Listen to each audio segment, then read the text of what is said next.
Саламатсыздар ма қазақ елі. Бүгін менің есімім Айжан Әлімбетова. Түркістан облысы Сарыағаш ауданы Достық 2 елді мекенінің ауылдың 59-шы жалпы орта білім беретін мектебінің ағылшын тілі пәні мұғалімімін. Бізге осы Дарын Тичи орталығынан осында курс ұсынған болатын. Сол кезде мен ойланғанмын, бұл курсты ауылдық жерде сиырдың малдың өрістен қайтатын кезінде, балдардың шулап ата енеге тамақ беретін кезде мен бұл курсты көріп үлгерер ме екенмін деген сондай ой туындаған болатын. Енді қарасам 4 күн болды. Тәуекелге бел буып мен осы курсты алып оқып жүрмін. 4 күн біз осы курсты оқыдық. Міне бүгін 5-ші күн үлгеруге болады екен деген мен осы курстың әсерімен бөліскім келіп жатыр. Қазір курс өте керемет. Мен қазір спикерлерді 4 күн бойы бізге сабақ өткен спикерлердің ютубтан, инстаграмнан кім екендерін көріп жатырмын, анықтап. Кереметтей осындай мұғалімдердің дәрісін алып жүргеніме өте қатты қуанып жатырмын. Курста не үйретеді? 4 күн бойы халықаралық курс, әр елдің, дамыған елдердің сабақ өту методикасын. Не себепті ол мемлекеттерде PISA көрсеткіші бойынша бірінші, екінші әлемдік осындай жоғары деңгейде көрсеткіш көрсетіп жатыр. Сол методикаларды біздің Қазақстанның ұстаздары барып көріп, соны алып өзіміздің қазақ елінде қолданып, және осындай кереметтей жетістіктерге жетіп жатқандарымен бөлісіп жатыр. Әрине, ол курстарды көріп жүрген кезінде көбісімізге сұрақтар туындаған болатын өзімде де.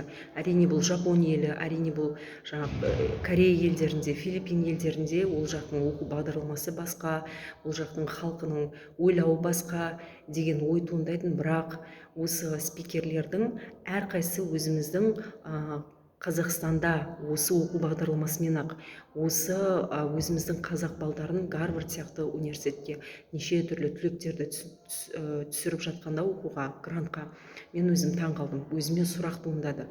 Неге мен емес? Осындай бір курстың арқасында мен біздің Қазақстанның түкпір-түкпірінде не деген мықты мұғалімдердің бар екен, және солардан тікелей курс алып отырғаныма қатты қуандым. Өзі тілеп жүрген болатын, кімнен осындай бір сабақ алсам екен, өзімнің оқу методикамды өзгертсем екен, бір өзгеріс кіртсем екен деп осы курс маған қатты үлкен әсерін тигізіп жатыр. Орыстарда айтады, зажигать тот, кто сам горит деп. Осы әрбір мұғалім, бұл жердегі сабақ өтіп жатқан спикер, ол бір адамның бойындағы біреу эмоциональдық саласын көтерсе, біреу интеллектуалдық саласын көтеріп жатқан сияқты. Әрбір спикерден алып жатқан дүниелер өте көп. Сондықтан Дарын Тичи орталығына үлкен алғысымды білдіргім келеді. Именно біздің осы Түркістан облысына осындай кереметтей жобаны ұсынып отырғанына, және де осы әрбір спикерге үлкен алғысымды айтқым келеді. Кереметтей идеялар туындап жатыр. Балдарға деген көзқарасым өзгеріп жатыр. Өзімнің жұмысыма деген дұрыс бағытта кетіп бара жатқанымды, және де не істесем, қалай істесем дұрыс болады деген сияқты ойлар туындап жатыр. Үлкен алғысымды айтам. Және бұл курсқа ойланып, қатыссам ба екен, қатыспасам ба екен деп ойланып жүрген мұғалімдер болса, егер де тағы бір рет осындай мүмкіндік болып жатса, міндетті түрде аянбаңыздар. Өткен жылы 20 000 теңге деген мынандай курсқа ол вообще бір 2 000 теңге әшейін столовыйға төлеп кеткен сияқты. Потому что білмеймін басқа қалай теңейтінді. Бұл курстан алған әсерім өте күшті менің.